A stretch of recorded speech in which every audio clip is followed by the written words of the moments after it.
Audiolibro La Caridad Universal por el Venerable Maestro Samael Aun Weor. Introducción. No pretendemos escalar elevadas posiciones, ni queremos hacer demagogia. Lo único que queremos es servir. Eso es todo. No es este libro de eruditos, sino de caridad consciente.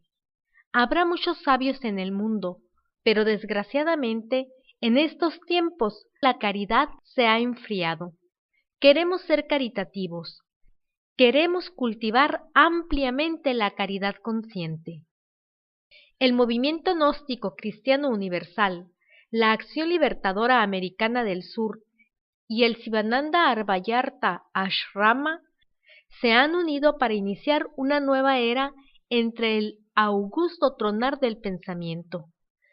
Millones de personas de todas las escuelas religiosas, órdenes y sectas han respondido al llamado de los tres movimientos unidos. Estamos en condiciones de darle al mundo un cambio total y definitivo. Negarse a colaborar con el triángulo Alas, Gnosis, Sivananda significa de hecho aislarse de sus semejantes y por ende serán condenados por los grandes sabios en el veredicto solemne de la conciencia pública. No tendrán derecho a sentarse a la mesa de los mártires que se sacrificaron por la nueva era. Es necesario realizar el Cristo social entre la humanidad doliente. Es urgente sacrificarse por la humanidad y promover un nuevo orden altamente científico, filosófico y profundamente místico. Este es el instante en que nosotros debemos organizar el ejército de salvación mundial. Quien no está con nosotros, está contra nosotros. La campana de la nueva era de Acuario ha sonado y quien dé un paso atrás está perdido. Gnosis es sabiduría. Gnosis es amor. Gnosis es sacrificio de sí mismo. Quien no sea capaz de sacrificarse por sus semejantes es indigno de vivir. Quien no sea capaz de cooperar por el bien de los demás caerá en el abismo de perdición. Es urgente acabar con el egocentrismo y cultivar el cristocentrismo. Ha llegado la hora del Cristo social. Allá va nuestro libro, al campo de batalla. Muchos se reirán de él, muchos lo insultarán, muchos lo arrojarán furimundos. No importa. Allá va este libro como clarín de guerra que llama a los valientes. Gnósticos, adelante. Gnósticos a la lucha, por el Cristo y por la nueva era, adelante. Samael Aun Weor. Capítulo 1. La caridad universal. Un análisis a fondo nos lleva a la conclusión de que la caridad debe ser consciente. Amor es ley, pero amor consciente. Los grandes de la tierra constantemente dicen: yo doy muchas limosnas. Yo soy muy caritativo. Cuando algún poderoso se gasta unos pocos pesos en alguna obra de beneficencia pública, lo pregonan a los cuatro vientos, por medio de la prensa y la radio. Y todo el mundo dice: este es un hombre bueno.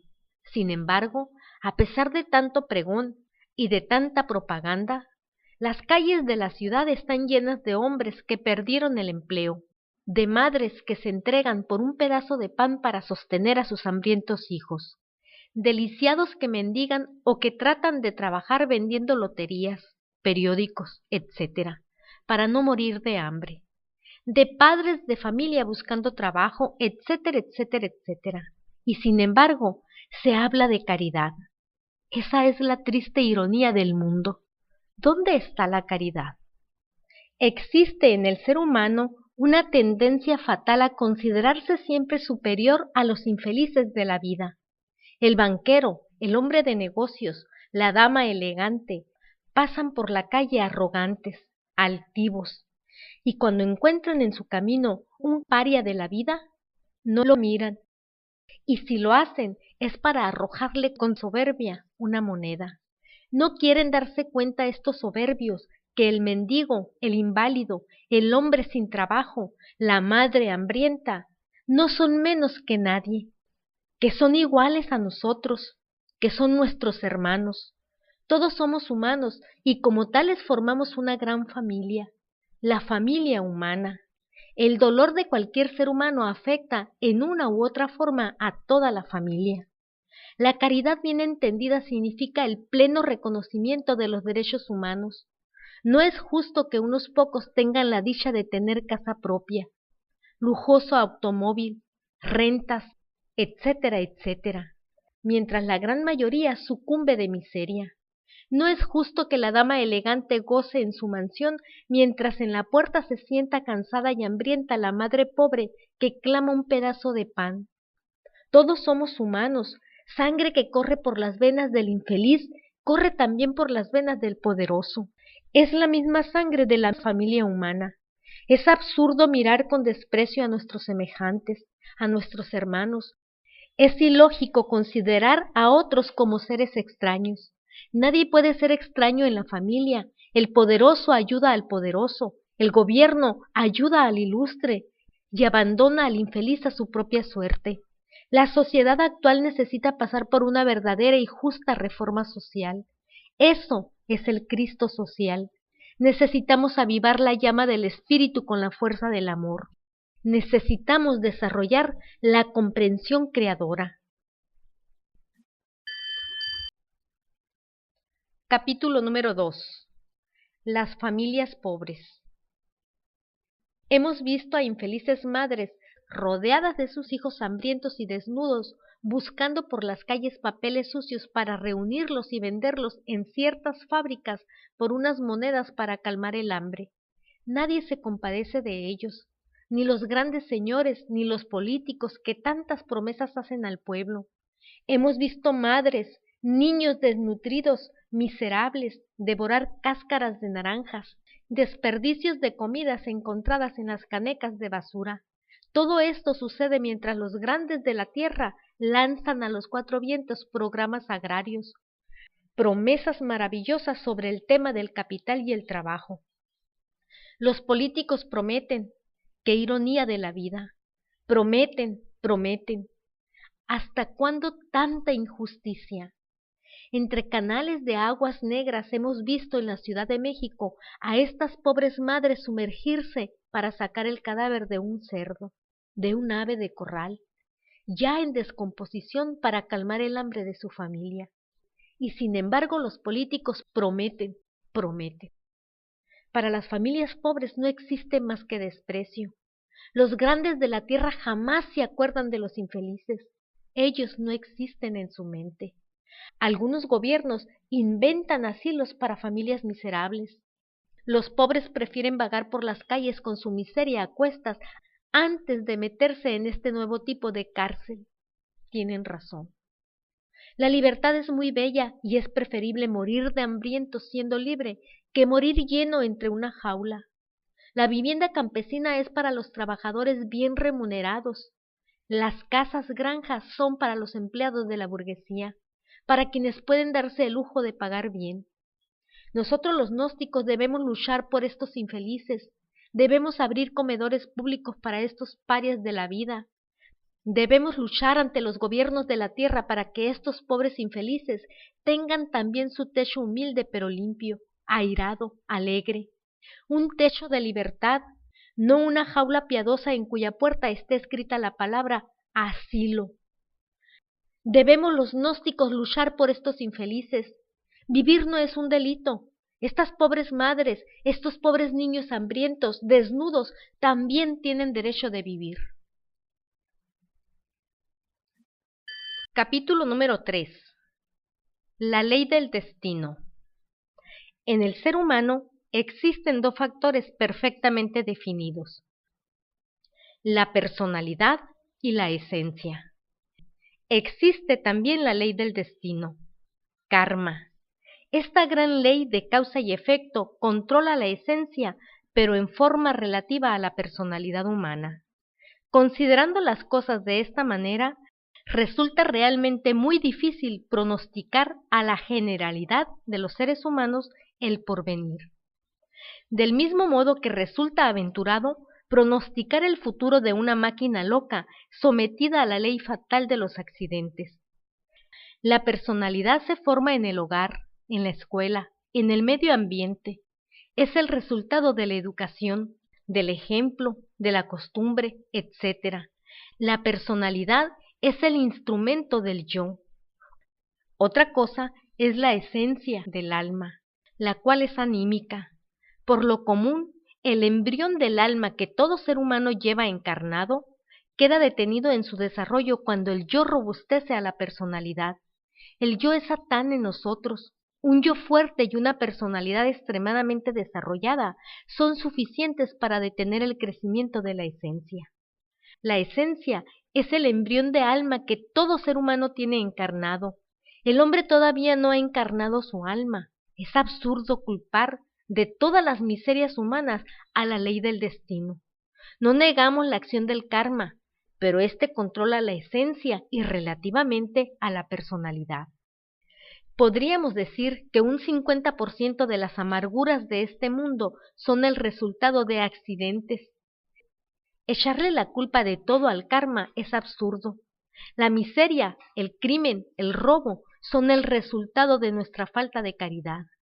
El infeliz que solo conoció la miseria, que vio a su madre sufrir y morir agotada por el hambre, tiene que odiar a la sociedad, tiene que declararse su enemigo mortal. No podemos culpar de este al karma, al destino. Somos nosotros mismos los creadores de semejantes monstruos. Cría cuervos y te sacarán los ojos. Algunos fanáticos cuando ven sufrir a alguien exclaman, karma, karma, y llenos de crueldad se alejan del infeliz. Otros dicen que es castigo de Dios. Culpan de la miseria a la gran realidad, ignorando que esta es paz, abundancia, felicidad, perfección. La gran realidad no ha creado el dolor, la miseria, somos nosotros los creadores. Es necesario comprender esto y luchar por un mundo mejor. Tenemos que remediar esta situación, así es como se desarrolla el embrión de alma, así es como se robustece. Quien se sacrifica y da la vida por los demás está en camino de llegar a tener existencia real, y todo aquel que tiene existencia real encarna su alma. Capítulo número 4. Los derechos del hombre. Existen derechos que el Estado está obligado a reconocer. Los derechos del hombre son muy sagrados. Vamos a estudiar algunos. Jefes de familia. Son muchos los jefes de familia que con sus entradas no pueden atender las necesidades de su hogar. Las causas de esta desgracia suelen ser muchas: analfabetismo, enfermedades, impreparación técnica, etc. El resultado de este problema es el hambre, la prostitución de las hijas, el vandalaje, la mendicidad. Esta clase de lacras morales son espantosas y no se resuelven con cárceles. Es necesario corregir el mal de raíz. Se necesita asistencia social para estos padres de familia. Ellos también tienen derecho a vivir como seres humanos. Se necesita que el Estado mejore el estándar de vida de estos pobres hombres. Protección de las familias en desgracia. El Estado debe proteger las familias de los procesados, detenidos, exiliados o condenados. Estas pobres familias que quedan sin amparo económico deben ser protegidas por el Estado. Este debe ser como una madre para los que sufren. El pueblo confía en el Estado y no debe defraudar al pueblo.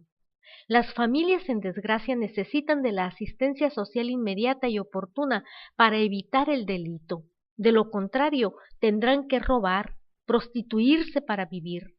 Resulta cruel desde todo punto de vista negarles el derecho a la asistencia social.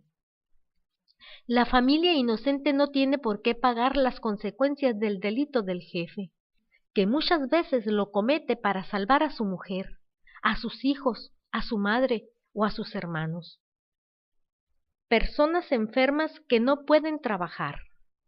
Estos también son seres humanos, forman parte del conglomerado social. Tienen derecho a vivir. Ellos trabajaron y enfermaron, no importa la causa. Es un deber pasarles su salario como si estuvieran trabajando. Sería una especie de seguro por enfermedad. Ancianos. Los ancianos deben estar jubilados por el Estado, no encerrarles en asilos. Nadie es más ni menos que nadie. El Estado debe darle al anciano una pensión para vivir y una vivienda donde pueda pasar tranquilo los años que le quedan. Ser anciano no es un delito. Allá llegaremos todos.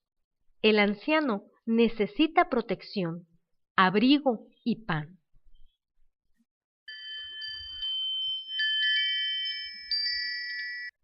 Capítulo número 5. La mujer caída. Ella era una tierna joven, llena de encantadora belleza. Su único delito fue haber amado mucho. Como sucede generalmente en estos casos, el galán, después de haber satisfecho su deseo sexual, se aleja de ella. Viene a nosotros la infeliz, quiere un consejo, está encinta. El galán la ha abandonado.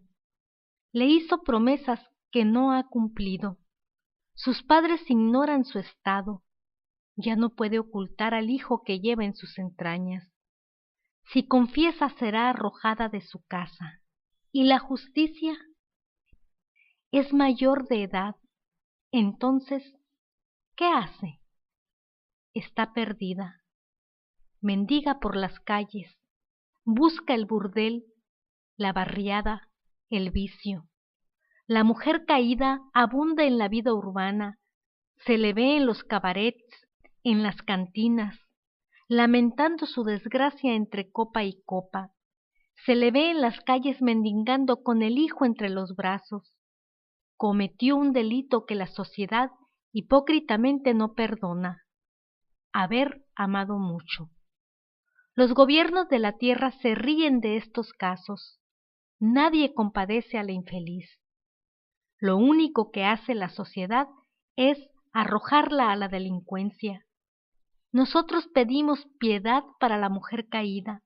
Nosotros rogamos a los poderosos de la tierra asistencia social para estas infelices. Nosotros pedimos caridad para estas mujeres. Capítulo número 6.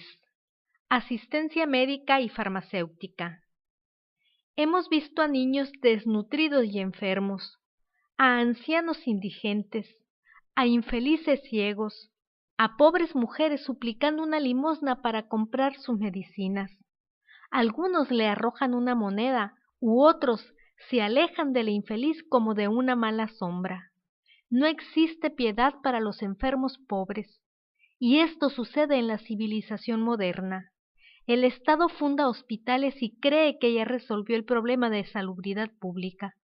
Los enfermos pobres no pueden creer en hospitales llamados de caridad. Ellos recuerdan los sufrimientos pasados allí, el hambre, el desamparo, el trato de médicos y enfermeras. Además, no todos pueden ir al hospital, casi nunca hay cupo.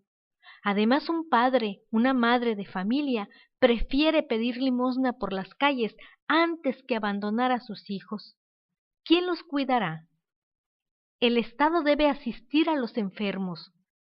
La asistencia médica y farmacéutica es una obligación del Estado para con el pueblo.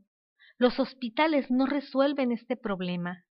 Es necesario ampliar estos servicios con puestos de salud donde se repartan drogas gratuitas, médicos y enfermeras que sientan el dolor humano aunque el paciente sea un pobre infeliz.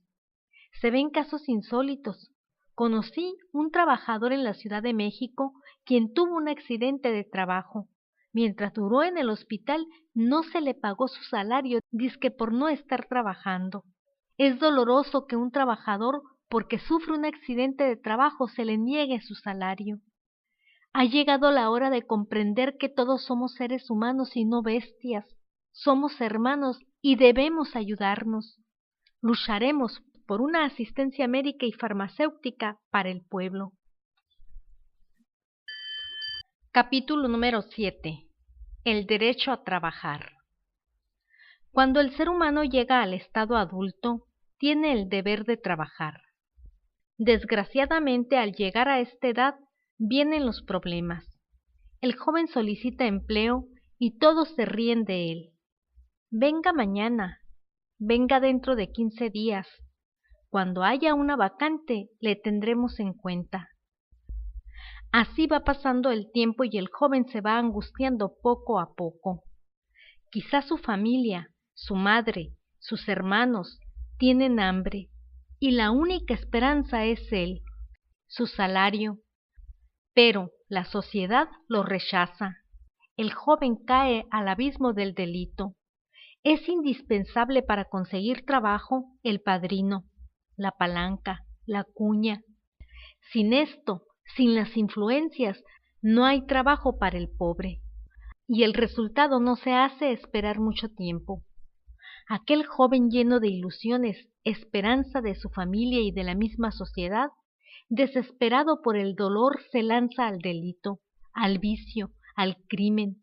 Entonces la sociedad pone el grito en el cielo. Se le persigue, se le encarcela, se le mata. Todo el mundo se alarma, pero nadie investiga la causa que llevó a ese joven al delito. Lo mismo a jóvenes, a hombres, ancianos. Se les niega la manera de ganar honradamente el pan de cada día. Y hemos visto en las calles, junto a las grandes plazas de mercado, humildes labriegos huyendo con los frutos que han traído del campo. No se les deja trabajar porque no tienen el dinero para pagar un puesto en la plaza del mercado.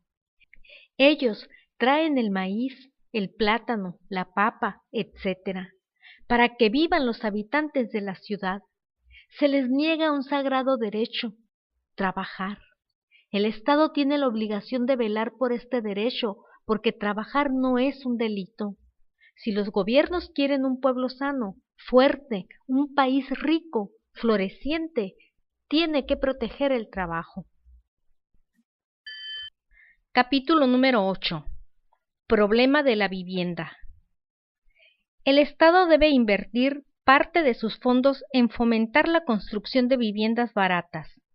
Es justo que los trabajadores en general tengan la dicha de su casa propia. Hemos visto trabajadores de todos los gremios viviendo en chozas de palos y latas, casuchas de cartones, cuevas inmundas como cerdos. No existe compasión para estos obreros. La sociedad no les perdona el delito de ser humildes siervos de ella. En alguna ciudad, un líder ferroviario fue encarcelado por reclamar viviendas para sus compañeros. Es doloroso ver familias completas viviendo en piezas, en cuartuchos inmundos. En España, por ejemplo, viven en miserables cuartos de pocos metros hasta 3 familias amontonadas como animales.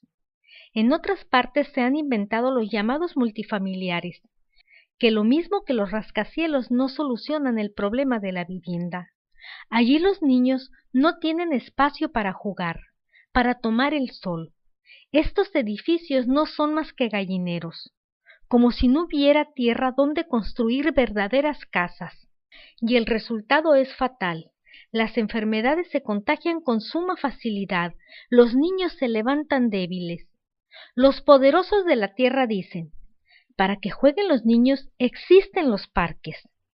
¿Qué tiempo le queda al padre, a la madre para salir con sus niños a los parques? Total, que ni el niño ni el anciano tienen derecho a tomar los rayos del sol ni el perfume del jardín. ¿Y el casero, el arrendador? Este es implacable, no admite excusas. El dinero hay que tenérselo por encima de todo, listo y a la mano. El casero no tiene compasión, no tiene caridad. Si no hay dinero para pagar el alquiler, madres, ancianos, niños, muebles, todo va a la calle. El casero se olvida de que todos somos humanos, de que todos somos hermanos. El problema de la vivienda es gravísimo. Ha llegado la hora de municipalizar la vivienda. Por eso proponemos 2 cosas. Primero, municipalización de la vivienda. Segundo, descongestionamiento de la vida urbana. Con el primer punto propuesto, se acaba para siempre la explotación del casero. Con el segundo se descongestiona la vida urbana, mejorando notablemente la situación económica y social del pueblo. La municipalización de la vivienda daría al Estado fondos monetarios para ampliar el espacio vital de la vida urbana. El sistema de casa-granja, además de poderse construir en la periferia de todas las ciudades, resulta inmensamente productivo para la sociedad, pues la granja casera daría productos agrícolas de diario consumo, lo mismo que los animales de corral. Algunos gobiernos ya han iniciado este sistema con maravillosos resultados. El Estado puede comprar, permutar casas, lotes, dar facilidades para la construcción mediante pequeños préstamos. La idea está en marcha, pero hay que intensificarla para que todos gocen de su propia casa. La municipalización de la vivienda debe convertirse en ley. Respetar los bienes ajenos es ley. Del mismo modo, construir casa con facilidades de pago, controlados por el municipio, debe ser ley obligatoria.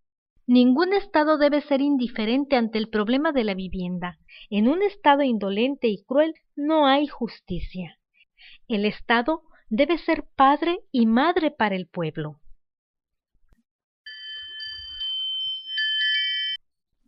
Capítulo número 9. La familia, los salarios y la vivienda. Han pasado ya aquellos tiempos en que la mujer se entregaba de lleno a su divina misión de madre. La dicha de un hogar ha sido terminada por el duro batallar de la existencia. La madre fue sacada del hogar y llevada a la oficina, a la fábrica, al almacén y hasta el cuartel.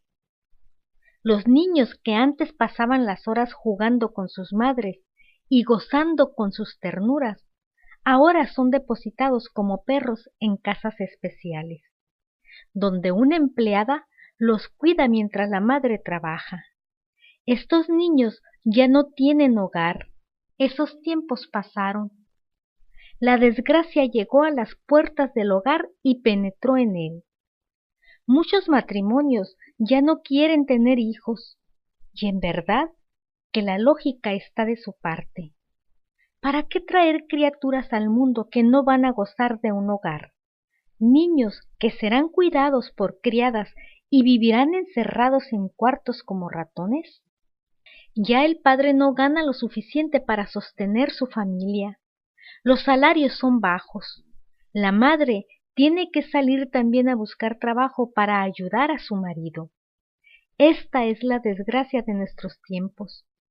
Los niños sufren las consecuencias. La generación se levanta acomplejada.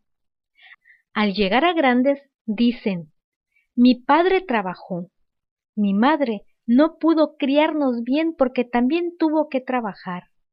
En este mundo lo que vale es el dinero. A esta conclusión llega el hombre de esta generación, porque el rico dice: ¿quién eres tú? El dinero habla por ti. Tanto tienes, tanto vales. Si no lo tienes, consíguelo trabajando. Y si no consigues trabajo, siempre consíguelo. Y es entonces cuando aparecen más ladrones, más timadores, más viciosos, más prostitución. Estos problemas tienen solución sin necesidad de violencia, sin cuartelazos, sin revoluciones sangrientas, sin dictadores. Todos hemos creado esos problemas. Todos debemos solucionarlos. Es necesario acabar con el egoísmo, con las ganas de mandar. Estudiemos cada problema y tratemos de darle juicio y solución. Todo hijo que viene al mundo cuesta dinero. Los gobiernos deben proteger la natalidad. Para los empleos debe preferirse a los casados, llenar vacantes con hombres casados, crear subsidios por cada hijo que tenga el trabajador. Si se trabaja en sitios difíciles, en climas hostiles, acordar una bonificación. Debemos comprender el dolor de nuestro prójimo. Todos vivimos de todos. Todos necesitamos de todos. Todos somos sirvientes de todos. El problema de cualquier ser humano afecta dentro de su radio de acción a muchos. El problema de muchos afecta a todos. el movimiento gnóstico universal, la Acción Libertadora Sudamericana y Sivananda han llegado a la conclusión de que solo a base de rigurosa comprensión es posible solucionar los problemas de la vida humana. Insistimos que es cruel, despiadado, no mejorar el salario del trabajador cuya esposa o compañera ha traído un hijo al mundo. A todo esto, los patrones se encogen de hombros diciendo: a mí eso no me importa. No tengo por qué pagarle más por el hecho de tener un hijo más. Es un error que afecta al patrón en sus intereses, porque un trabajador con preocupaciones, con sufrimientos, no puede rendir en el trabajo. Disminuye su actividad y, por lo tanto, la producción. Cometeremos un crimen al sentirnos separados de nuestros semejantes. Nosotros dependemos de ellos. Si hay huelgas en los transportes, en la energía, en la industria del petróleo, etcétera, etcétera, las consecuencias las sufrimos nosotros, como tantas veces nos consta. Si queremos hogar feliz, si queremos que la mujer vuelva a su hogar como ángel de felicidad, si queremos que nuestros hijos se levanten sin complejos, debemos intervenir ante los gobiernos de acuerdo con nuestras capacidades, para que el trabajador sea mejor remunerado. Todos debemos cooperar para resolver este problema. Capítulo número 10. Hambre en América Latina.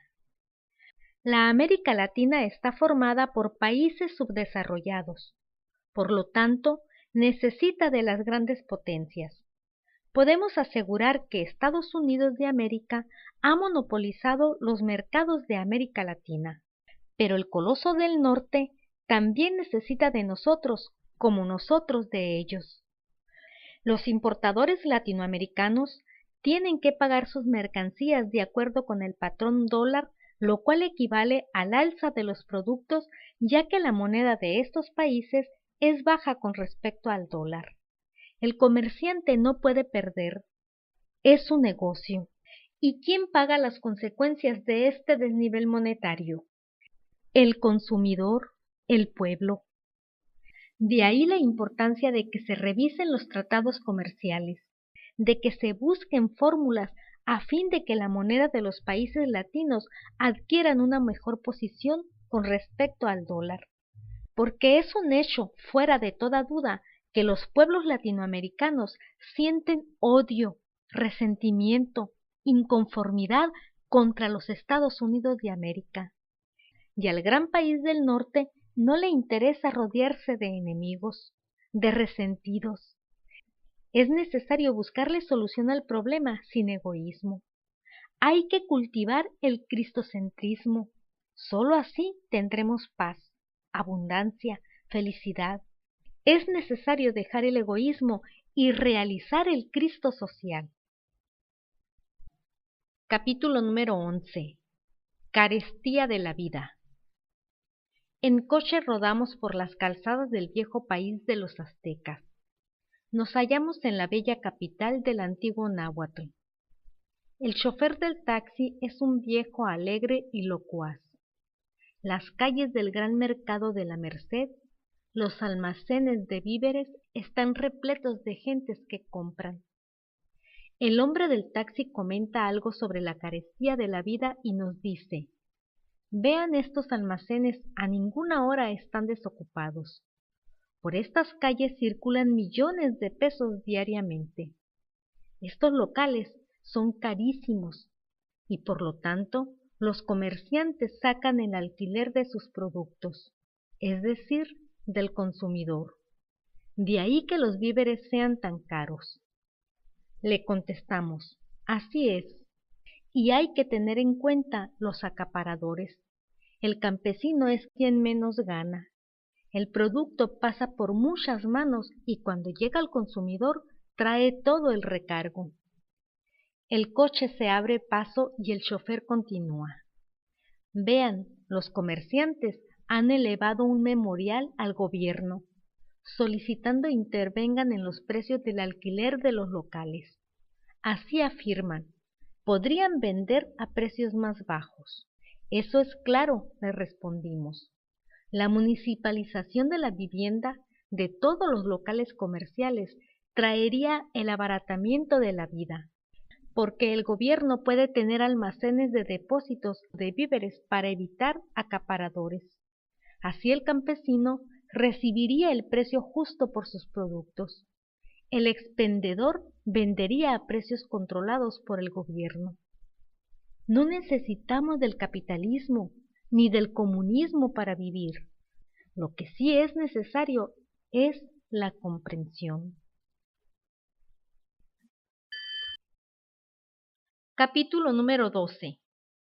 Las religiones. El postulado del sabio matemático Albert Einstein, energía es igual a masa multiplicado por la velocidad de la luz al cuadrado, dio en tierra con el materialismo ateo. La masa se transforma en energía. La energía se transforma en masa. Estos sabios postulados marcaron el fin del materialismo. El binomio espíritu-materia no es sino la manifestación de una misma cosa. Esta es la energía. Las religiones tienen una base científica. Los templos son verdaderas plantas de energía atómica. Las oraciones son fórmulas mentales que nos permiten generar energía que pasan de un cerebro a otro. Así se realizan los llamados milagros. Quien ahora se ríe de la religión resulta un enemigo de la energía atómica, y solo los ignorantes pueden reírse de tamaña verdad. Las fuerzas generadas por un ritual pueden ser utilizadas en la agricultura o para sanar enfermos a distancia. No está lejano el día en que estas fuerzas puedan ser fotografiadas y medidas con aparatos de precisión. Los sacerdotes de todas las religiones resultan ahora verdaderos magos de la energía nuclear. La muerte es una verdadera resta de números enteros. Terminada la operación, solo quedan los valores. Así, lo que continúa después de la muerte son los valores energéticos de la naturaleza. Dichos valores se reencarnan, resultando entonces la muerte un regreso a la concepción. La vida y la muerte están íntimamente ligadas, porque ambas son modificaciones de la energía universal. Los destructores de las religiones desconocen la física nuclear, y quien se ríe de lo que desconoce está en camino de ser idiota. Los perseguidores de las religiones son pobres ignorantes.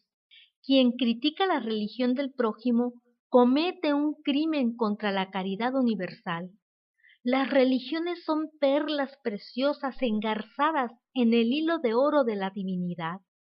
Dentro de la gran reforma social debemos respetar todas las religiones, escuelas, órdenes, creencias. Cada ser humano merece respeto. Su religión es algo muy sagrado. La verdadera caridad consciente se basa en la comprensión. Quien combate los principios religiosos no tiene caridad consciente. La dialéctica materialista quedó reducida a polvo con los postulados del sabio autor de la teoría de la relatividad. La técnica científica demostrará la existencia del hiperespacio, el valor energético de la oración y de los rituales, lo mismo que la tremenda realidad del yo energético que continúa después de la muerte. Llegará ese día en que se pueda fotografiar el yo energético. Por caridad consciente las religiones, órdenes, escuelas deben unirse para trabajar pro el bienestar social y económico de la humanidad. Las luchas fratricidas de las distintas religiones están condenadas a la desaprobación universal. La gran caridad universal es religiosidad cósmica. Fin.